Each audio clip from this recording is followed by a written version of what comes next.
Assalamualaikum warahmatullahi wabarakatuh. Perkenalkan, nama saya Leni Mesita, NIM 9010118087. Nah, baiklah, di sini saya akan mempresentasikan proposal penelitian saya yang berjudul Konsep Harga Lelang Barang Jaminan Gadai dalam Pandangan Ekonomi Islam di Pegadaian Syariah Turatia Kabupaten Jeneponto. Nah, adapun latar belakang dalam penelitian ini yaitu gadai adalah sebagian dari jenis perjanjian hutang piutang, di mana guna sebuah keyakinan dari orang yang berutang. Kemudian orang yang berhutang melakukan penggadaian barang selaku jaminan hutangnya. Barang jaminan masih milik debitur, namun dikendalikan oleh kreditur. Proses lelang pada Pegadaian Syariah Turatia Kabupaten Jeneponto diawali dengan menyusun daftar barang jaminan yang masuk tanggal lelang. Setelah itu panitia lelang mengatur harga dasar lelang yang ditentukan dari Pegadaian Pusat. Sedangkan perlu kita ketahui bahwa harga emas cenderung mengalami naik turun atau fluktuasi, karena harga emas hari ini dan besok belum tentu sama, terkadang mengalami penurunan atau justru mengalami kenaikan. Nah, adapun rumusan masalah yang diangkat dalam penelitian ini yaitu yang pertama, bagaimana konsep harga lelang barang jaminan gadai dalam ekonomi Islam di Pegadaian Syariah Turatia Kabupaten Jeneponto. Yang kedua, bagaimana prosedur penentuan harga lelang barang jaminan gadai dalam ekonomi Islam di Pegadaian Syariah Turatia Kabupaten Jeneponto.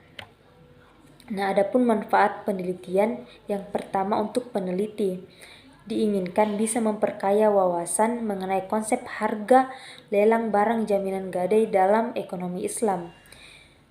Untuk pihak lain, yaitu diinginkan bisa dipakai selaku bahan perbandingan dalam memperbanyak ilmu ataupun wawasan, terutama untuk pihak-pihak yang ingin mengkaji mengenai topik riset ini, guna ditelaah lebih dalam, serta guna memperbanyak informasi yang berguna bagi pembaca yang bersangkutan, yang serta selaku bagian sumber informasi untuk pembaca serta memecahkan permasalahan yang sama. Selanjutnya kita beralih ke tinjauan pustaka yang terdiri dari konsep harga lelang, kedua gadai, yang ketiga lelang. Nah, yang pertama tinjauan umum tentang konsep harga lelang. Yang pertama, pengertian harga. Philip Holter mengungkapkan bahwa harga adalah salah satu unsur bauran pemasaran yang menghasilkan pendapatan. Unsur-unsur lainnya yang menghasilkan biaya. Harga adalah unsur bauran pemasaran yang paling mudah disesuaikan. Ciri-ciri produk saluran bahkan promosi membutuhkan lebih banyak waktu.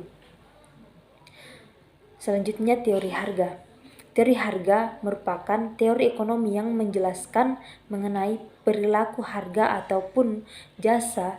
Isi pokok dari teori harga merupakan harga suatu barang ataupun jasa yang pasarnya bersaing dengan tinggi rendahnya ditetapkan oleh permintaan serta penawaran. Selanjutnya, penentuan harga. Penentuan harga didukung oleh sejumlah faktor internal dan eksternal, di mana faktor internal mencakup tujuan pemasaran perusahaan, strategi ataupun bauran pemasaran, biaya, serta teknik penentuan harga. Sedangkan faktor eksternal mencakup sifat pasar, permintaan, dan persaingan. Nah, selanjutnya, harga menurut Islam.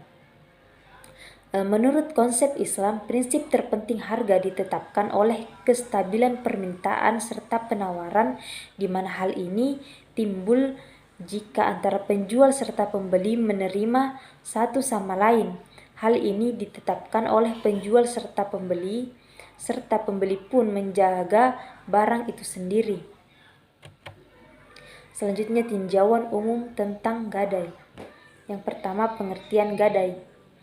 Gadai adalah sebagian jenis dari perjanjian utang piutang di mana guna sebuah kepercayaan dari orang yang berpiutang.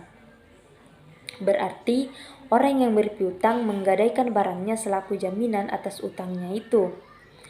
Barang jaminan tetap milik orang yang menggadaikan atau orang yang berhutang, namun dikendalikan oleh penerima gadai atau orang yang berpiutang. Konsep ini dalam fikih Islam disebut dengan istilah rahan ataupun gadai. Nah, selanjutnya rukun dan syarat gadai syariah. Yang pertama, rukun gadai syariah. 1. Ar-Rahim, orang yang menggadaikan dia adalah orang yang berhutang. Yang kedua, Al-Murtahin, orang yang menerima gadai atau dia adalah orang yang memberi piutang. Yang ketiga, Almarhun atau rahan, barang yang digadaikan. Yang keempat, Almarhun bi atau utang, dana yang dipinjam rahim dari murtahin atas landasan tingginya tafsiran marhun. Kelima, sikap ijab serta qabul, persetujuan atau kontrak ijab qabul antara rahin dengan murtahin untuk melaksanakan transaksi gadai. Yang kedua, syarat gadai syariah.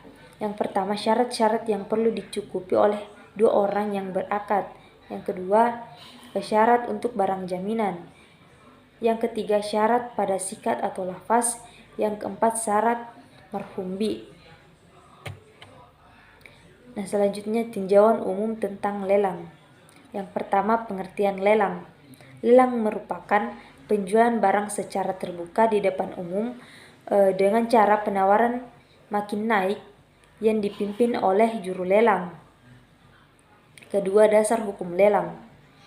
Dari dalam Al-Quran tidak terdapat aturan jelas yang mengatur lelang, begitupun dengan hadis. Dari pengertian lelang bisa disertakan dengan jual beli, yang mana terdapat pihak penjual serta pembeli. Yang ketiga, proses pelelangan barang. Pelelangan dilaksanakan oleh pihak pegadaian pasca menginformasikan kepada rahin minimal 5 hari sebelum tanggal penjualan. Pemberitahuannya bisa via surat pemberitahuan setiap alamat ataupun via telepon serta lainnya. Selanjutnya yaitu metode penelitian. Yang pertama, jenis penelitian.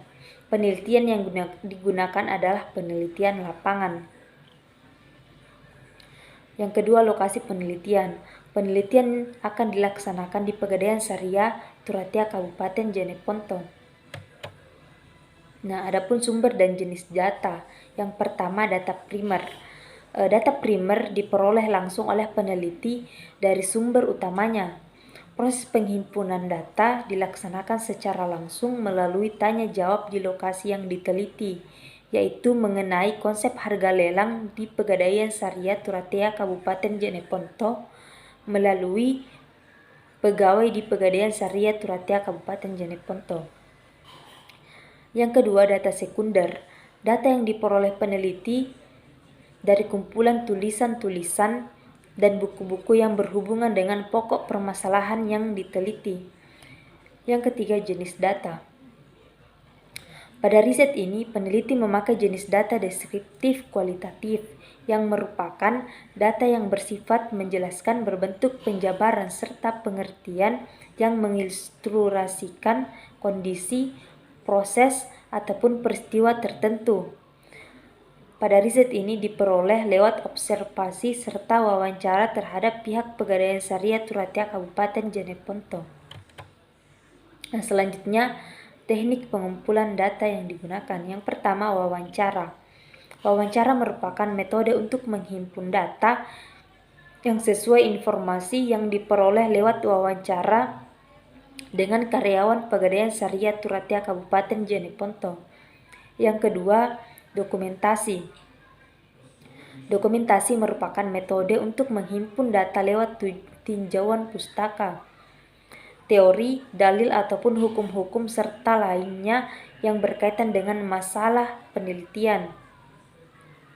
Data tersebut bisa berupa bahan laporan, peraturan undang-undang, arsip yang ada di Pegadaian Syariah Turatea Kabupaten Jeneponto.